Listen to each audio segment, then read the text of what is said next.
Kerala Assembly has passed a resolution demanding the scrapping of Citizenship Amendment Act 2019 on the ground that it violates equality norm and secular principles enshrined in the Constitution of India.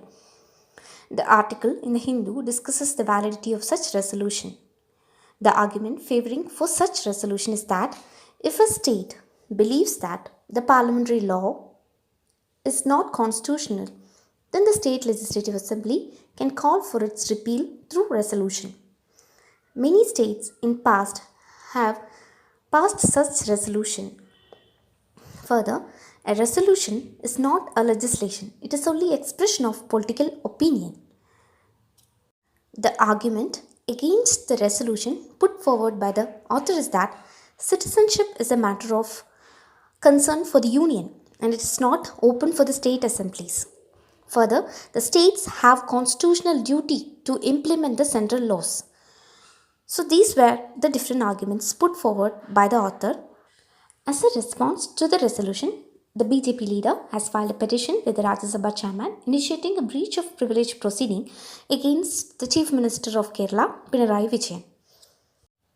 Now the chairman of the Rajya Sabha has to decide on the privilege motion himself, or you can refer to the privilege committee of the parliament. Now the question arises in our mind that what is meant by breach of privilege motion. Before that, let's understand what is meant by parliamentary privilege. So the parliamentary privilege refers to any rights or immunity which is enjoyed by the parliamentarian so that he can carry out his duty as per the Constitution of India. So some of the rights and the immunity enjoyed by the parliamentarian is called parliamentary privilege. And when these rights and immunities are disregarded or misused, then the offence is called a breach of privilege and is said to be punishable under the Parliament law. The Constitution of India under the Article 105 mentions two privileges. First one, the freedom of speech in the Parliament, and the second one, the right of publication of the proceedings.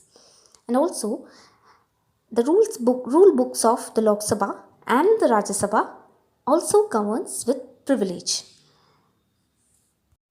There is also a privilege committee in the Lok Sabha and Rajya Sabha. In the Rajya Sabha, the deputy chairperson heads the committee of privilege that consists of 10 members. The speaker or the Rajya Sabha chairman is the first level of scrutiny of a privilege motion. We will have to wait and watch what will the chairman of the Rajya Sabha will decide upon the present breach of privilege motion passed against the Chief Minister of Kerala, Pinarayi Vijayan. The author in the article feels that the central government, rather than objecting to the resolution, should seek to understand the objections against the Citizenship Amendment Act 2019. So that's all about this article. Thank you all for watching. Do subscribe and also tap the bell button for more updates. Thank you all for watching.